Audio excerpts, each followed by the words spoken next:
So in this part we'll study about the K-map and the way to use the K-map to simplify the Boolean expression, the given Boolean expression.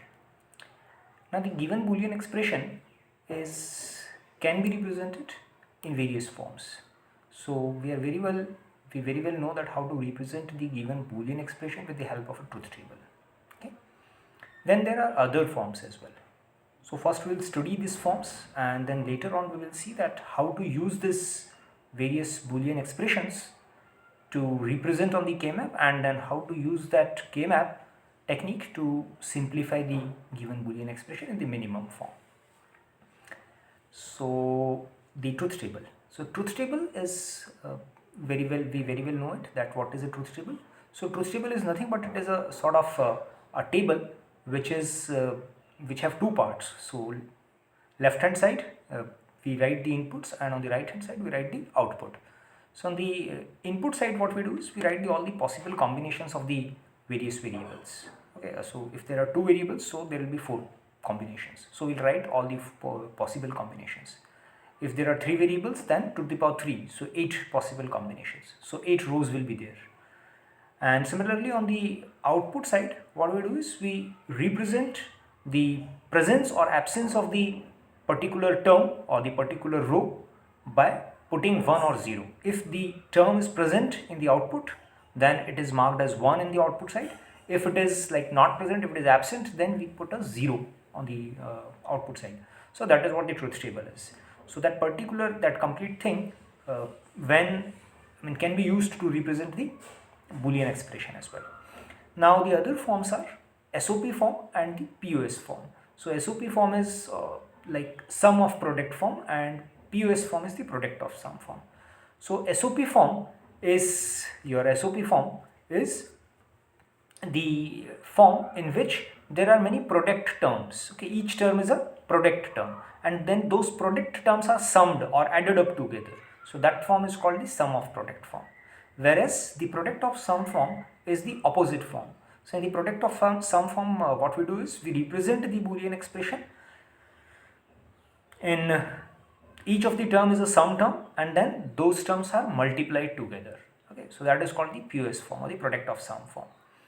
Then these forms, sum form, SOP form or the POS form, can be used to represent we can represent those forms on this K-map also. Okay, but this form, SOP or the POS form, can be further classified as standard form or the canonical form. So basically when we have to represent the expression in on the K-map, we have to convert it to the canonical form.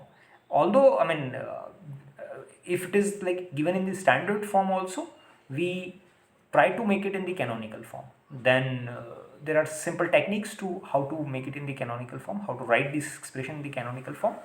So that's what we have to do. Standard form is the form in which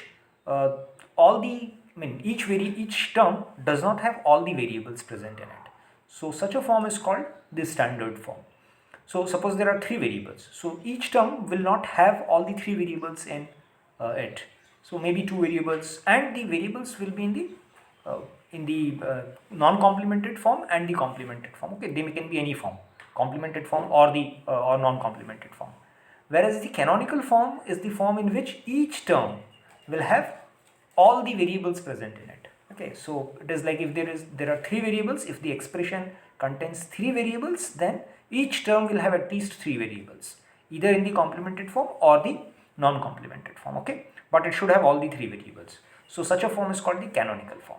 Now the canonical form can be, again, can be SOP form, or can be represented, each of them can be represented in sum of mean terms or the sum of max terms. So when you are representing the expression in SOP form, sum of products, so each term is called the mean term. Okay, because, and now this canonical. Okay, so canonical form in the SOP, okay, canonical form written in a SOP form, sum of product forms.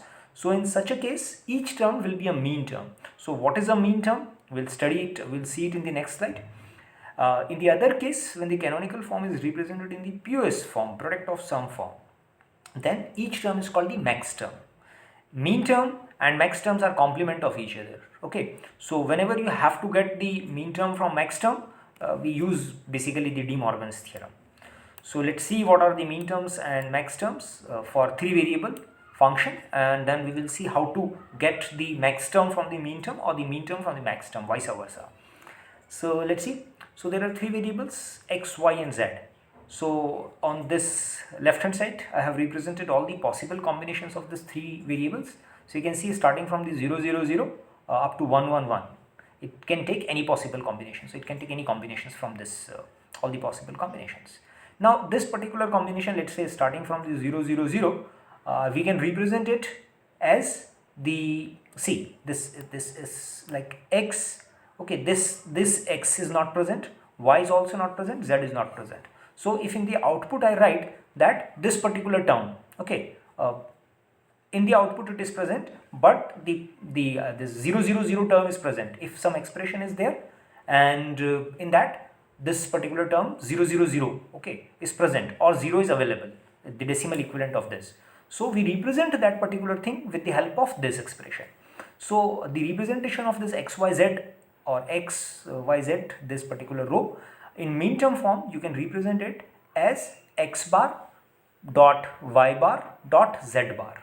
Okay, and in short it can be represented as m0, m small, and the subscript is 0, so decimal equivalent of this particular thing. So that's what we are using. Similarly, you can write any other term. So let's say m1. So m1 is the decimal equivalent of this binary number. So this is m1. Similarly, you can write it for others. Now this is m1 will be what? m1 is equivalent to 0 0 1. So 0 is x bar. You can represent it with x bar. 0 in the y column also can be represented with y bar, whereas 1 in the z column should be represented with z. Okay, so the whole term will be x bar dot y bar dot z. Okay, so this way you can represent any of the terms, and these terms are called the product terms, and each of this term, as you can see, have all the three variables. Okay, so this is called a mean term. So each of this term is the mean term. So this is mean term m0, this is mean term m1, this is mean term m2, this is mean term m3. So you pick any mean term randomly, and you can see, let's say if I suppose you pick this one 1 0 0. So in this particular term, what should be the representation for this term? It should be x, y bar, z bar. Okay, so the presence of a literal in the term is represented by the non-complemented form, whereas the absence of the literal is represented by the complemented form. So this is how you represent. Okay, so in this m7 all literals are present, so x bar, y bar, z bar in the non-complemented form. Okay, so this is the mean term representation. Now the same terms can be represented in POS form. So in the POS form, each term is the sum term, or you call the max terms also in the canonical form. So how to represent this?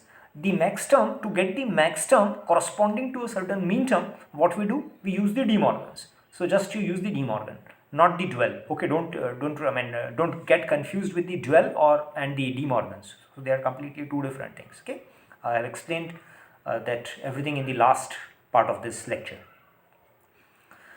So you see, to get the max term equivalent of the particular mean term, what we do is, see, just take the complement of this. So if you take the complement of this, so it will be x complement dot y complement dot z complement whole complement. So if I apply the De Morgan's for that, so what will happen? X double bar plus y double bar plus z double bar. Now we know from our this last part that double bar is same as the variable. So that will become x plus y plus z. So this is what the representation. So in the other way, you can also see that the absence that is in the mean term form, we represent 0 by x bar. Okay, 0 in the y column by y bar, whereas here in the max term form, the 0 is represented with non-complemented form. Okay, so that is what the important thing is. So you can represent this particular 0 0 0 in the max term form as x bar, x plus y plus z. Okay, similarly this can be represented as the and again the subscript is same as the subscript in the mean term. So this is equivalent, the subscript is decimal equivalent of that binary row. Okay, So this is what we have to do. And here the max term is represented by the capital letter, capital M, whereas the mean term was represented by small m. Now to get this, so I was talking about this 001 row. So 001 row in the max form, or the this max term can be represented with how you can represent it. So it can be x plus y plus z bar. So 1 in the z column is represented by bar. Okay, so in the max term form, it is the representation is different. So you can verify it from this particular column. Similarly, let's say if I pick this 011. So how you can represent it? It can be represented in the max term form as x plus y bar plus z bar, whereas in the mean term form it can be represented as x bar dot y dot z. Okay, so these are two different forms in which you can represent a particular row, so particular row of the truth table. So this is how to represent the mean term. This is what is meant by mean term and max term, and we should be very much comfortable in this interconversion between mean term and max term, and also to represent the any of this mean term and max term. Okay, rather than writing it in the truth table, we should be directly able to identify that what this particular mean term is and where it should come in the truth table, if all I have to write it in the truth table. And this is important because this mean terms and max terms will be used to represent that particular truth table on the K-map. Okay, so these mean terms and max terms will be used to fill the entries in the K-map. And then once you are able to fill that entries properly in the K-map, on the K-map, then we use that K-map to simplify the expression. So first of all, we have to properly map the terms. That is, they fill up the entries of the truth table to the this on the K-map. So that is what is the first most thing is. So to correctly fill it, we should know that what are the how to write the mean terms and max terms. So this is what about the mean term and max term. So with certain examples, we'll try to understand that. So here I have tried to explain you the canonical form and the standard form. So in this slide, we will see that canonical form and standard form. So these are the two various forms. So with certain examples, we'll try to understand it. So you see this mean term expression given in the SOP form. So if suppose this is your expression, A complement B complement C, so plus A B complement C plus A B complement C plus A B C complement plus A B C. So if this is your expression, then you can see that this particular expression is having, each term have all the three variables, and each term is a product term, and then these terms are summed up together. So this is what? This is first of all canonical form, and it is a sum of product form. So sum of products, so it is the sum of the products terms. So that is what is called sum of product terms. Whereas each term have all the variables, then therefore it is called the SOP form. Therefore it is called the canonical form. So this is how you can, if this is suppose the expression in the canonical form, SOP form, canonical forms written in the sum of product forms. So these are the various mean terms. Now the same thing you can represent with the help of this M1, M4, M5 and M6 and M7. So sum of all these terms. Okay. So M1 is this, you can verify. M1 is 001. So this is 001. Okay. So 001 is equivalent to this 1 in the decimal number. Similarly, if you identify this, so it is 010. So sorry, 101. So 101 is 5. So that is why this 5 is coming. So M5. Okay. So similarly, we can write the expression either in this form or in this form, the sums of the mean terms. Okay. Or in fact, we can write it in the third form as well. So the third form is this one. So it is nothing but this representation shows you that it is this particular summation. Okay, so this is the sign for summation. So it shows that this sums, okay, of various terms, and summation of what? Mean terms. So obviously I have missed it something here. So it should be written small m. So summation of small m and then 1, 4, 5, 6, 7. So it shows that this particular thing, this is the another way to represent the same expression. So you can represent it, the same expression, in different forms. Okay, so the same canonical expression written in the SOP form can be represented in different forms. Now this same expression, okay, let's suppose we want to convert it in the max term or the this canonical POS form. So how to convert the given expression in the from the SOP form to the POS form, or you can see it as an exercise for the same way that how to represent expression in SOP POS form in different ways. So with this particular example, we will see two things simultaneously. So you see, first I'll show you that this separate representation of these terms, and then later I'll show that actually we have converted this particular thing to this. Okay, so how to convert a SOP form to the POS form. So both the things we will see one by one. So let's say if certain function is, otherwise I'll show you this. So how to convert this from this. So how to get this from this first of all. So how to get this POS form from this SOP form. So let's say if this is the term, so A complement, B complement, C. So in the SOP form, in the this is the SOP form. So in the POS form, it will become what? Okay, just a minute.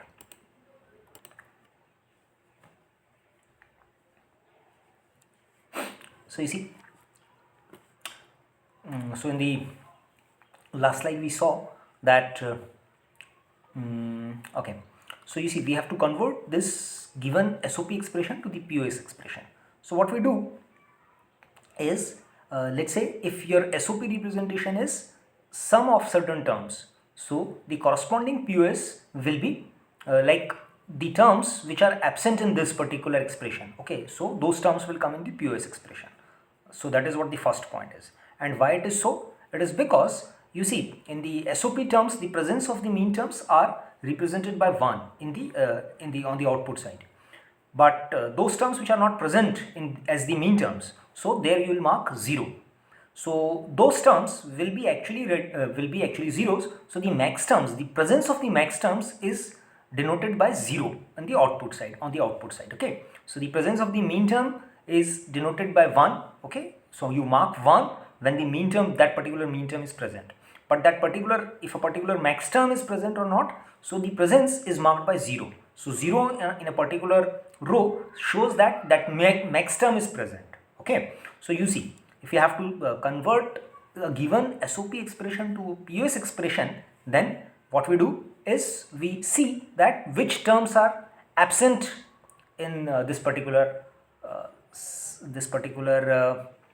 notation. Okay, so if we see the sum of this particular 1, 4, 5, 6, 7, so your expression is sum of all these terms. So then the POS expression will be the terms which are absent in this. And POS, like SOP was denoted by this sum, POS is denoted by, or POS term in the canonical form is denoted by your pi. Okay, so pi, and it is product of these terms 0, 2, 3. So those terms which are absent here are written here, and then the same can be written here as well. So in all there are 7 terms, this mean terms, 8 possible combinations of 3 variables can be possible from 0 to 7.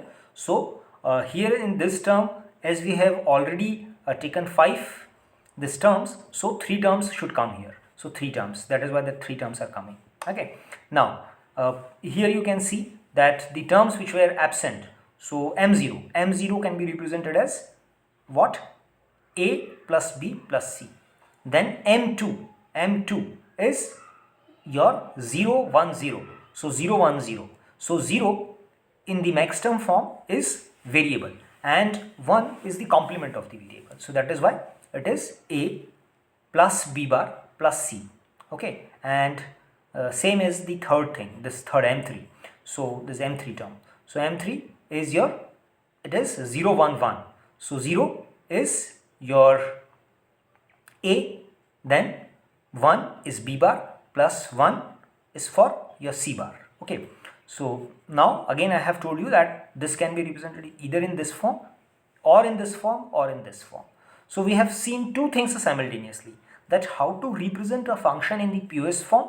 If suppose this would have not been given to you and you have asked to this particular expression is given, and how to represent this expression in various forms. Okay, then there is like other thing is how to convert a given SOP expression to the POS expression. So to convert the SOP expression to get a POS expression from the SOP expression, we use the terms which are absent in the SOP expression. Okay, so this is what it is.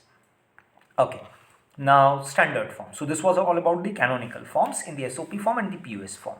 Now let's see the POS expression, the standard expression. So in the standard expression, as you can see that this particular expression f1 is equal to this y bar plus xy plus x complement y z complement. So this expression have, as you can see, three variables, but in each of these terms all the three variables are not present. In this particular term only one variable is present, in this term two variables are present, whereas in this term all the three variables are present. So but the point is that in each of the term all the three variables are not present. So this is not a canonical form. So such a form in which every term doesn't have all the variables, such a form is called the standard form. It is not called the canonical form. So the example we have seen that what is the difference between this standard form and the canonical form. Now let's suppose because you see whenever we have to fill up the entry in the this table, okay, this K-map, then we have to write the expression in the canonical form, not the standard form. But suppose the given expression cannot be always given in the canonical form. It may be given in the canonical form. If it is given in the canonical form, then it's very well, you can use that expression directly. Okay, but if it is not given in the canonical form, if it is written in the standard form, then first we have to convert it in the canonical form. So in this particular thing we will see that how to convert it. Okay, so the method to convert it will understand it with the help of an example as well. So the basic idea is, first of all, what you do, you write the expression and you see that which term, particular term, let's say in this previous example if I consider, so you see what you do, you have seen this each of the term, and then this particular term is like y bar is there. Okay, the other two variables, let's say if I pick this one, this term xy, because this is easy. Okay, this in this particular term only one variable is missing. So what we will do, we will multiply this particular term with the missing variable. So the missing variable is what? Z. So we will multiply this xy term with the sum of the variable and its complement. And why it is so? Because we know that, let's say if I multiply this particular xy with z plus z bar, then see z plus z bar is always equal to 1. So xy dot 1. Okay, so it will not change your function, it will not change this term. So what we do is we multiply the term with the sum of the variable, the missing variable and its complement. So this is what we do. Okay, so then we simplify it and we open the brackets. Okay, so associative law we apply, and distributive law we apply, and when the distribution takes place we write the whole expression. So same we have to do here as well. In this term particularly, if you can see, two variables are missing. So you have to multiply it with this x plus x bar plus z plus z bar. Two terms should be multiplied, and then this open the brackets. So apply the distributive law, and then you will see that how to get it. Okay, then the expansion and simplify. So if there are redundant terms, if there is repetition of the terms, then ignore those terms, because we know that x plus x is equal to 1. Okay, so sorry, x plus x is always equal to x. So that is why the point is we remove the repeated terms, redundant terms. So using that identity. Okay, so let's try to understand the same thing. I have explained this how to do it. Then let's try to understand it with the help of this example. So let's say convert the given standard. So this is the question. You can try it by yourself, but I'll explain this here. Okay, so convert this given standard SOP form to canonical form. So we have the standard SOP form and we want the answer in the canonical form, canonical SOP form. So how we'll do it? So particularly you can see that this expression should have in the canonical form, each term should have all the 4 variables, because you can see in one of the the number of variables, like say A, B, C, D. So up to D it is going. So there should be 4 variables. So in the canonical form we should have 4 variables. So what we do, in each term should have the 4 variables. So let's say we take this particular term. So we are multiplying this term with D plus D bar. So same as what I have told you in the just now I have told you. So we multiplied it, then apply the distributive law, and you get this. Okay, so this is the expression. Then later on do the same thing for this. So again this is done for with C and C bar, and then D with D and D bar, and then you get this expression. Then your final expression will be nothing but the sum of all this. So this plus the remaining this term, because this term already have four variables, so no need to multiply this term with any this variable. But if suppose this term would have been A, B, D, so still you know that there are four variables, and then this would have been multiplied by C and C bar. But in this particular case, we don't require to do it because this term have all the four variables in it. So this is how you convert the given standard SOP expression to the canonical SOP form. Okay. So this is what the expression you will require, and you may check for the redundancy. If there are redundant terms, so ignore them. So I'm not checking that, but you check it. I think there is no redundant term, so no repetition of the terms, no redundant term is there, so we don't need to ignore them. Okay. Let's see the other form. So again, the standard form, the POS expression can also be given in the standard form, or can be written in the standard form or the canonical form. So suppose let's try to understand the same thing for the POS expression. So in the POS expression, what we do in the SOP expression, in case of SOP expression, to convert it from standard to canonical form, we have multiplied with A plus A bar, the missing term and its complement. Here what we do, we multiply with the sum, we multiply it with, let's say, understand it.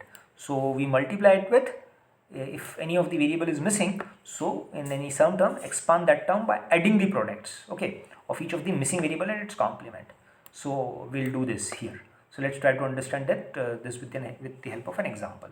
So let's say the terms, the function is this: A plus B, A plus C, and B plus C. So you can see that there are three variables, A, B, and C, but any of the term does not have all the three variables. Okay, so what we have to do is we have to multiply with to each of the term we have to multiply with something. So what we do is we not multiply, we have to add this term. Okay, so add something to this term. So A plus B. So now we have to add to that particular term a third term, which is C plus C bar. Okay, and now why we are adding with this? Because you see, this particular thing can be written as A plus B plus 0. Okay, now 0 can be represented as C plus C dot C complement. So to get the canonical form for the POS form, we add up the product term. So the product term is C plus C bar. Okay, so C dot C bar. Now in this term we have B missing, so we have done this with B. Here in this term A is missing, so we have done it for A. Okay.